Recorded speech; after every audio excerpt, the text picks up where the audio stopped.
Selamat siang buat kita semua. Untuk praktek coaching model Tirta, uh, untuk kasus 3, yang untuk coach itu adalah Ibu Ada, untuk coachingnya Ibu Risma, dan saya sebagai moderator dan juga sebagai pengamat. Di sini prakteknya adalah mengenai kasus 3, di mana rekan Anda bercerita jika dia baru saja mendapatkan teguran dari kepala sekolah yang menerima laporan dari pengawas sekolah yang melakukan supervisi. Tampak keberatan ketika rekan Anda mengajar tanpa buku teks. Rekan Anda mengajar dengan memanfaatkan sumber-sumber belajar lainnya. Ketika diingatkan pengawas tersebut, rekan Anda menyampaikan jika ia tetap menyampaikan sesuai kurikulum walaupun tanpa menggunakan buku teks. Pengawas tersebut tampak tersinggung dan memberikan laporan itu kepada kepala sekolah. Bagaimana Anda menyampaikannya? Ya, dipersilakan Ibu Ada dan Ibu Risma. Oke. Terima kasih Bu Junior. Bu Risma, kenapa kok lemas sekali seperti kemarin? Ayo sini, duduk dekat saya. Coba saya lihat kayaknya kurang sehat ya. Bu Risma, sehat? Alhamdulillah, sebenarnya Risma sehat aja Bu. Tapi perasaan Risma hari ini kurang baik. Wah, kurang baik bagaimana? Hal apa yang membuat Bu Risma merasa tidak baik? Apakah Ibu Risma mau berbagi cerita dengan saya?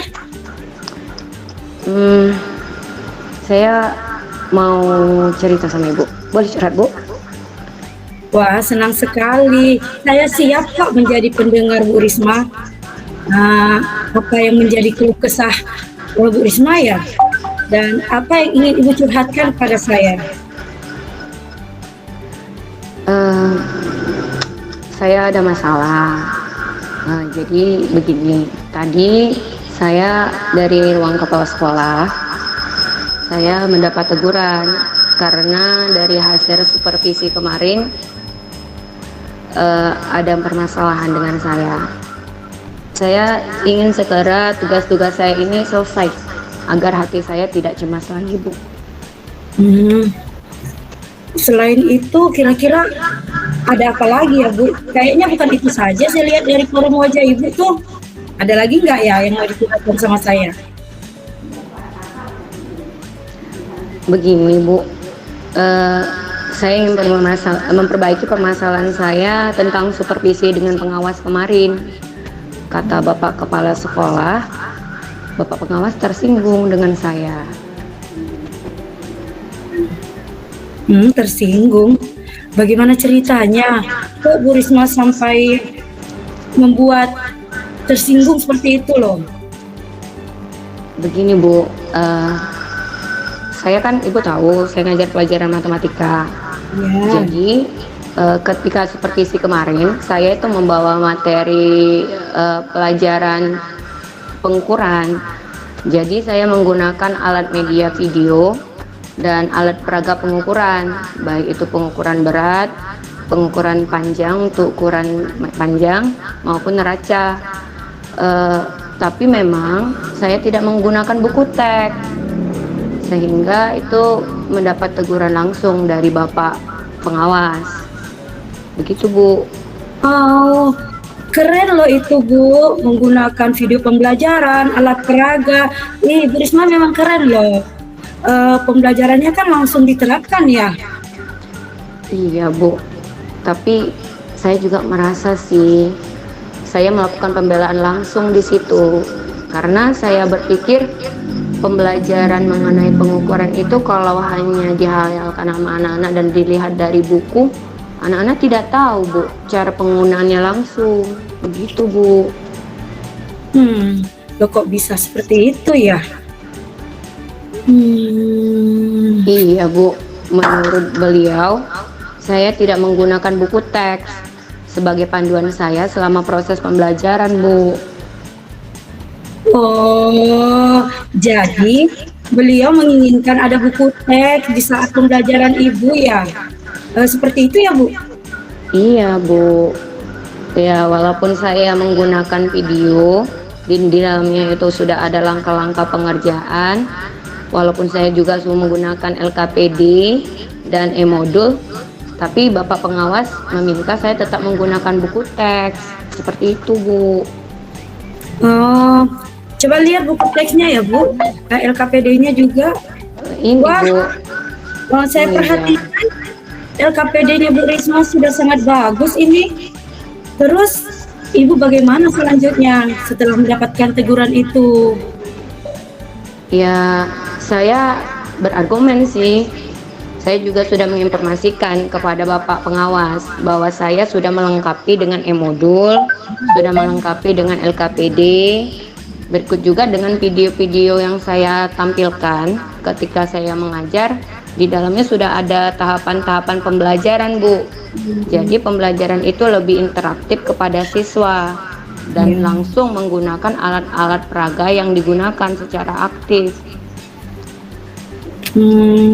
Ini menurut saya ya, Bu, sebenarnya sih sudah tepat juga sih argumennya Bu Risma ini. Lalu saya mau tahu loh, gimana sih responnya Bapak pengawas? Itulah, Bu. Sepertinya beliau tersinggung dengan argumen saya. Mungkin menurut Ibu Adha saya benar, tapi setelah saya pikir-pikir, ya juga sih. Saya berargumen di depan siswa-siswa saya. Itu kurang tepat, Bu. Baiklah Bu, jadi dari cerita Ibu Risma ini saya dapat mengambil kesimpulan bahwa Bu Risma ditegur kepala sekolah karena dapat laporan dari pengawas tadi ya. Mungkin pengawasnya merasa tersinggung karena argumen Bu Risma yang mengenai buku teks tersebut. Mungkin seperti itu ya Bu? Ya, seperti itu loh, Bu. Nah, jadi sekarang tindak lanjutnya Bu Risma bagaimana menyikapi permasalahan ini? Untuk pertama sih saya mau menghadap kembali kepada Bapak Kepala Sekolah. Saya akan berkata kepada Bapak Sekolah bahwa saya akan menyelesaikan permasalahan ini. Kemudian saya akan melihat dari teman-teman juga, Bu, teman-teman kita mengajar. Jika memang nanti pembukaan buku teks itu diperlukan, saya akan pergunakan. Selain dari e-modul yang saya persiapkan dan LKPD yang sudah saya persiapkan. Bagus loh Bu. Selanjutnya apalagi yang akan Ibu Risma lakukan gitu?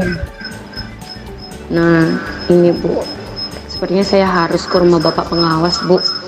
Saya harus minta maaf langsung, Bu, karena bagaimanapun peristiwa waktu itu kayak seperti kurang tepat, Ibu. Bagus sekali Bu Risma.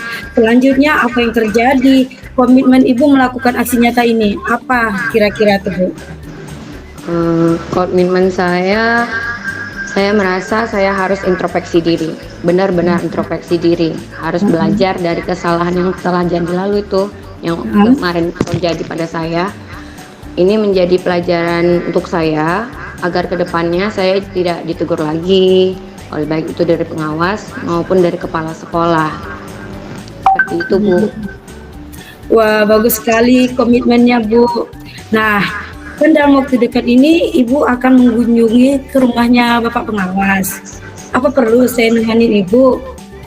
Ibu mau nemenin saya? Wah, tentu dong, boleh. Dengan senang hati, saya akan menemani Bu Risma. Oke, boleh. Nanti saya telepon ya, Bu. Ya.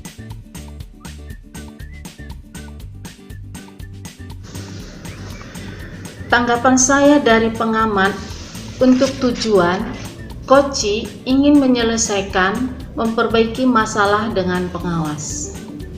Untuk identifikasi, coach dapat mengirim Koci ke masalah sehingga Koci nyaman untuk bercerita apa masalah yang sedang dihadapinya. Sedangkan untuk rencana aksi nyata, yaitu menemui kepala sekolah untuk mengkonfirmasi permasalahan yang terjadi. Kemudian berkunjung ke rumah pengawas untuk meminta maaf. Dan untuk tanggung jawab, yaitu Coach menanggapi semua pertanyaan yang diberikan ke coach, dan pertanyaan tersebut dapat mengevaluasi dan merefleksi diri.